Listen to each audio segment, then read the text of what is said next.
All right, up next, we have David Reddick. A native of Canada, David has worked as a newspaper reporter and editor, college journalism teacher, and insurance executive.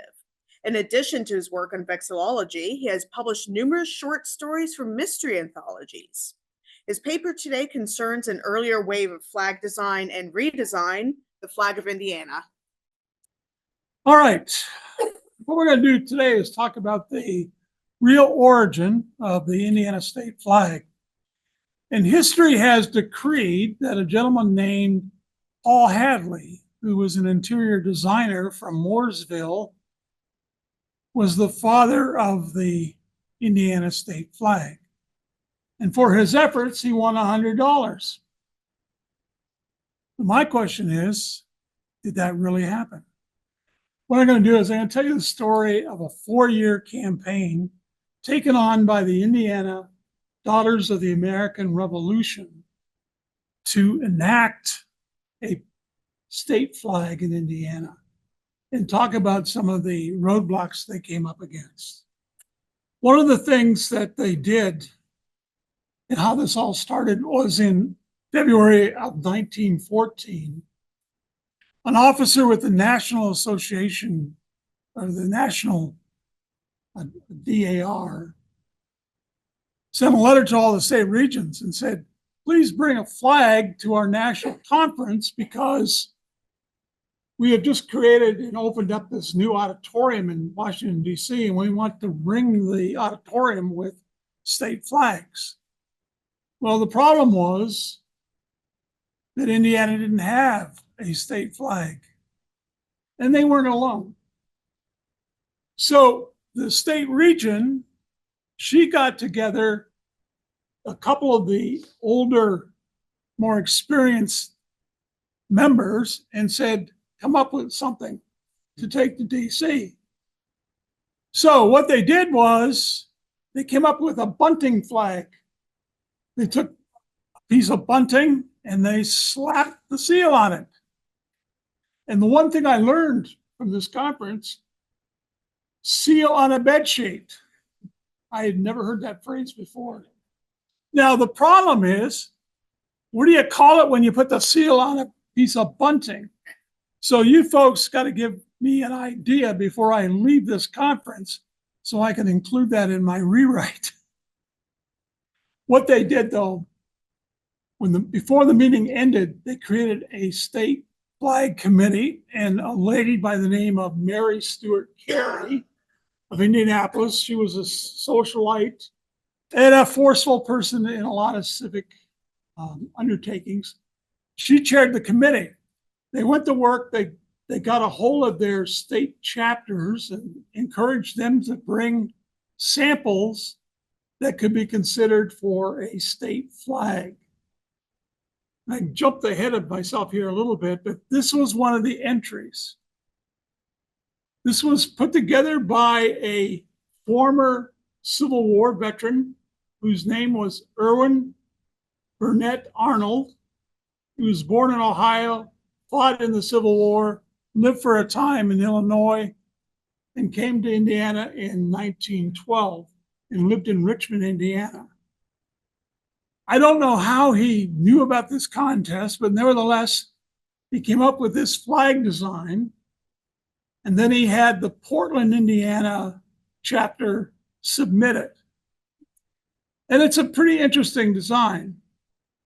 It borrows heavily on the Stars and Stripes. And instead of having the canton up in the top left-hand corner, he kind of brings it down to the center panel. You have the 13 original stars, circle of stars. You have the large star in the middle to represent Indiana. And then you have 5 stars to the outside, representing the 5 states that came into the Union after the original 13 and before Indiana, which was the 19th state recognized in 1816. Okay? The ladies from the DAR loved it. Loved it. The problem was, on the last day of the convention, when they were going to vote on it, and send it on to the legislature.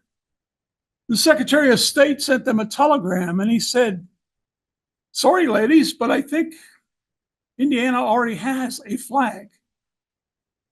So the ladies canceled their plans to vote for this flag, and instead, what they did was they entered 1915 wondering what was going on, and they started doing research. And what they found was there wasn't one former state flag, but actually two. So let me talk to you about those. This was the first one. Here's your seal on a bed sheet. This was in 1885. And what happened was the legislature had gotten a letter from the folks that were working on the Washington Monument dedication, and they were asking states to create or send them a flag. Again, Indiana didn't have a flag, so the legislature passed what is known as a concurrent resolution. And what that simply means, it's not a law, but it gives the legislature authority to do certain things and usually do it in a quick turnaround. So they said, although they didn't use this language directly, give us a seal, put it on a bed sheet, and we'll call it a day. But they did it in a legislative tone. Then they turned the job over to the state librarian. She was a very young woman, energetic, and she said, this isn't going to just be a seal on a bed sheet. I'm going to jazz it up. And she did. As you can see, she did the oak leaf, the Stars and Stripes shield, which was very popular in those days. And then across the top, the ribbon with the name Indiana on it.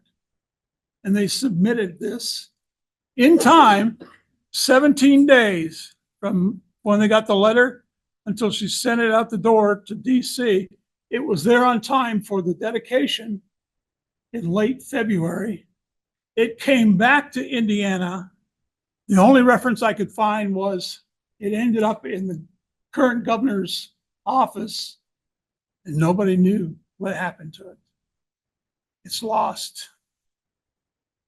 Flag number one. Flag number two. 1901, another Civil War veteran named Wallace Foster, also known as the Flagman, his nickname, because one of the things that he did with his time was he encouraged school boards to erect flag poles, and then he would often donate the flag to the schools. He persuaded the Indiana General Assembly in 1901 to make this flag the official flag of the state of Indiana. I looked high and low because I thought someone told me one time that it was against the federal law to make this your state flag. Couldn't find any information. I couldn't find any information that any other state, except good old Indiana, where we like to do things a little differently sometimes, that they enacted this. This became the state flag of Indiana in 1901.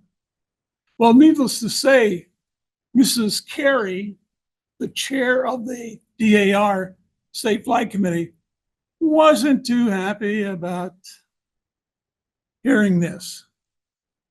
And you can appreciate why.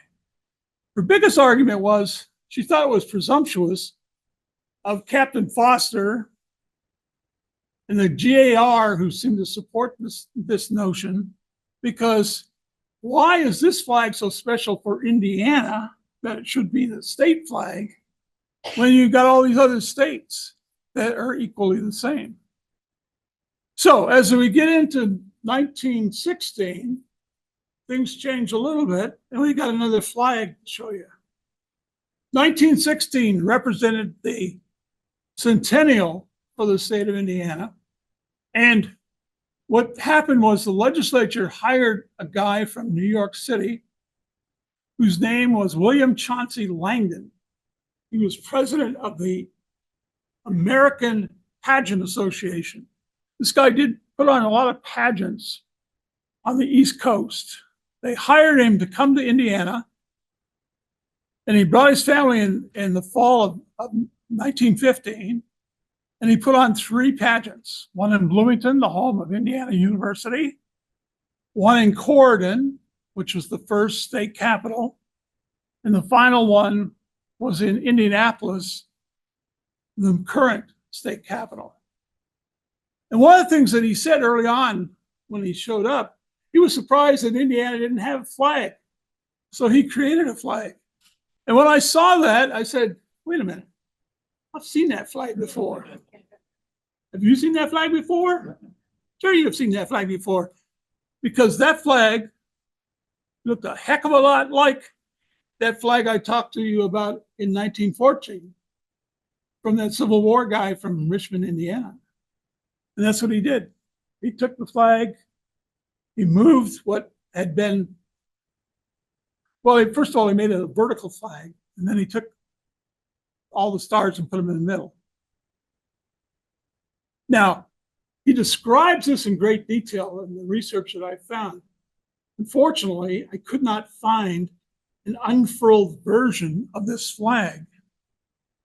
So the graphic person that helped me design it or put it together, we came up with the green, because the green was meant to symbolize the fertility and productivity of the state of Indiana. So I don't know whether we got it exactly right, but it's pretty damn close. And he's gone, everybody else is gone, so who's going to argue? Right? So we move on. Mrs. Kaye and her committee decided that they weren't just getting enough entries from their state DAR chapters. So what they did was they decided to have a contest, public contest, in March of 1916. This is an article that appeared in the Indianapolis News to advertise the contest. It has some examples of some of the flags that they had received up to that time, give people an idea of what they were looking for. And Mrs. Kaye, God bless her, offered up $100 for the winning entry. And supposedly, they got upwards of 200 entries. But the problem was, when the deadline came in October of that year, Mrs. Kaye, who was very particular, didn't like any of them. And she had some pretty interesting things to say. And I should preface that by saying one of the things that she did, she brought together a group of designers. I tried to check to see if Ted was part of that. And I say that not to be funny, although it's a funny line. Because what she did was she brought a bunch of them together, although she didn't name them, except for the guy who lived in Richmond, who designed that first flag. He was invited, and he talked about his flag and how he got to that point. But she had some really interesting comments, and I want to quote these. They, being the designers, urged selection of a simple design, simple enough to be recognized at a distance, and simple enough to be printed on a small flag or stamped on a button. Where have I heard that line before? I'm sure these people weren't relatives of yours, Ted? No, they were among the people we cited. And then she added, quote, "It is desirable to have the colors different from those of the national emblem. Most of the designs submitted have been too elaborate and not sufficiently striking in symbolism." That was her big deal, symbolism. And part of the problem was that she felt that Indiana didn't have any symbolism, okay? Because if you go back and look at the seal has a buffalo in the foreground, a woodsman chopping down a tree, a mountain, a river. We had none of that stuff in Indiana. And I don't think we ever had any of that stuff in Indiana. But anyway, so let's move on. So what happened was they didn't make a decision at that October meeting in 1960. All right. And this is where things get a little different. And I've kind of got myself ahead of myself here again, but what the heck. What I want to show you is a theory that I have about what transpired. I believe that they hired Paul Hadley. Who was Paul Hadley? He was an interior designer who used to design homes for all the rich people in Indianapolis. And he also designed a property in Maine for Mrs. Carey's first cousin, a guy named Booth Tarkington. If you know anything about English literature at the turn of the century, you know Booth was pretty damn famous from Indianapolis. He won the Pulitzer twice. So I think what happened was Hadley was hired to basically improve this guy's design. And you can see that all the stars are incorporated in Hadley's design. The biggest change was these 5, what I call the strafe stars, which he put within the circle in a semicircle. He came up with the torch as the symbol based on the Statue of Liberty. And then the 6 rays for enlightenment. They introduced this legislation in February of 1917. The legislature took the bill, stripped it, and any reference to state flag, they made it the state banner. Then the section where they were going to eliminate the American flag as the flag of the state, instead they described what they were doing with basically Hadley's design, including a no-no, a Ted Kaye no-no, no printing. The legislature did that. The bill was passed. Moving on, I'm running out of time, so I'm going to jump ahead a little bit here and tell you that this flag, which I will now call the Hadley flag, did not have much in the way of interest among the public initially. And it really didn't change until the Second World War. And someone talked about that yesterday, where what happened at that time was individuals who were going to war realized that some of their companions had brought their own state flags and were putting them up in the mess hall and the barracks.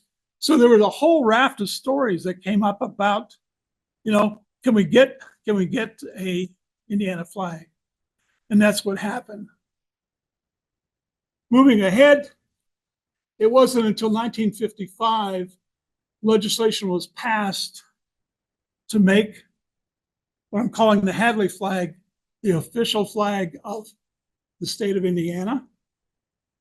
So instead of being the banner for 38 years, it became the state flag. However, God bless those legislators. I'd be out of a job if those guys were confident. Because I used to be a lobbyist, okay? They forgot to delete the American flag in 1955. So for a time after 1955, we had 2 Indiana state flags. Eventually, the legislative staff took care of that. And that, my friends, is the story of the origin of the Indiana state flag. I'm happy to take questions.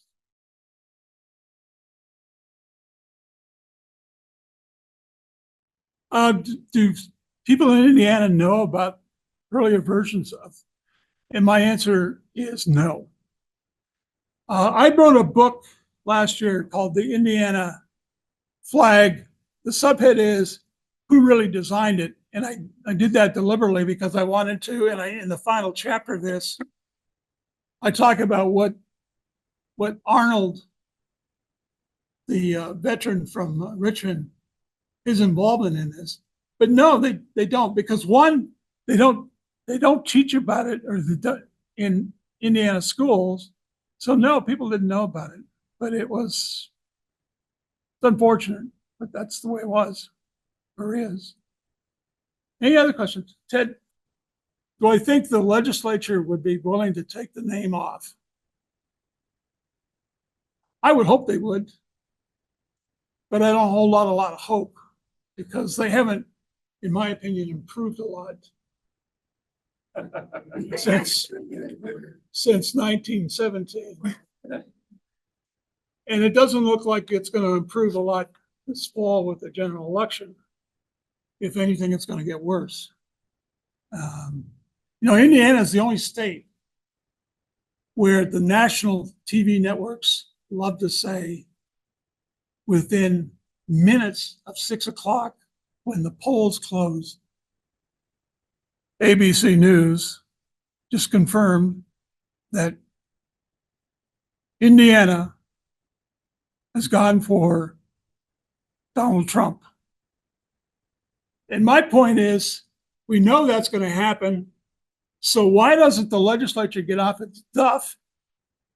They have a lottery, have a special lottery contest where you get to pick the time down to the second when ABC is going to make that announcement, and you share the prize with the winning person. This will get people more interested in the politics. It isn't going to change the outcome, but hey, it's Indiana. Yes, sir. I don't know. I just have a comment. When I finally got my state flag collection together and I had Indiana flying, you don't really see the Indiana, so it doesn't bother me. The light was behind it, and it's one of the only flags that it just pops and glows through the gold. It looks really good with backlight. I thought, wow, that's really striking. Yeah, I was really surprised because you all know if you have a copy of Good Flag, Bad Flag, then Mr. Ted made that Indiana, the 36th or 7th? I got it in the book here, which always kind of surprised me, Ted. But because he said that, you all voted on it. And yet, when people introduced themselves to me at the conference, they said, hey, I like your flag, just like my timer here. It's like, where the hell were you people 20 years ago when he put the book together? But I did. I want to clarify, you're probably talking about our state and provincial flag survey. I am. And the good news is that it's not that Indiana rated about 37th because it's a poor design. It's because there were other great designs along with Indiana. It's all those seals on bed sheets floated to the bottom. So Indiana can feel really good at where it came in. That's a good answer, Ted, but I'm not buying it. But that's okay. So that it's the words Indiana that pushed it down. I'm sure it was. I agree with you. Stephen? So you mentioned the seal, Black City medieval symbols, and the flag took the torch from a national symbol. Yeah, Are the there Statue of any Liberty. symbols that Indiana has that are unique to it? The torch idea that Hadley had came from the Statue of Liberty. And then Indiana, you've got to remember, is big on military. The American Legion is headquartered in Indianapolis. And the Soldiers and Sailors Monument, which is in the middle of the city, has a torch. Hers is left. She's left-handed. So that's where that. Oh, I see. So I was skipping a little bit there because I didn't know what he was going to do to me. So I used to be a Toastmaster. Okay. Anybody ever been a Toastmaster? Yeah. Well, you know that they usually have a timer. And in my club, they had this red light. So they'd flash this red light. And I finally got so damn tired of them doing that. I said, I see the red light. I'm not finished. And I could get away with that because I ended up being a distinguished Toastmaster and none of the rest of them were. So, but I'm no longer in that club. Anyway, Yes, sir. Another comment, as a newser, I still consider myself new to Indiana. The city of Mooresville, where he's from, that is their entire identity. If you Yes. drive through that city, my God, signs everywhere, over the Indiana state flag. So I was on Facebook Marketplace the other day and I see one of those signs being sold. I'm like, I'm getting that. I'm thinking it's this big. I swear to God, it's as big as this wall. So I have it now and it'll be in Flex as well. That's fascinating talk. I'd never heard any of that in all my time in Indiana. And if you spend any time in Mooresville, you never will. Yeah, exactly. That's why I have to come to St. Paul to tell you about it. And hope that nothing gets back, because it took me actually 7 years to do this, off and on. And they weren't too happy. And there's a funny story. One of the questions I was hoping that somebody would ask me, but you came pretty close. How did you end up doing this? You're not from Indiana. I had lived 20 years in that Mooresville area. My badge says I live in Canby, which is just outside of Mooresville. In 2016, for the bicentennial, I was chosen to be a volunteer coordinator, one of 92 for the 92 counties. My job was to encourage organizations to do things to celebrate the bicentennial. You're right. The Redevelopment Commission, they built these elaborate entrances to the highway that runs through Mooresville. They built a park downtown called the Paul Hadley Bicentennial Park. So I got the bright idea that it would be cool to have a state historical marker. And so I talked to one of the banks and some representatives from the DAR. They helped come up with the money to pay for it. We created a marker. It's all explained in the book. But what happened was the Bureau wanted to focus on the flag, which was enacted in 1917. So it was going to be a year out, but it was going to be the 100th anniversary of the flag. I wanted them to talk more about Hadley, but not knowing this background. But the big thing was they went sort of 1917 forward. I wanted to know what happened 1917 backwards.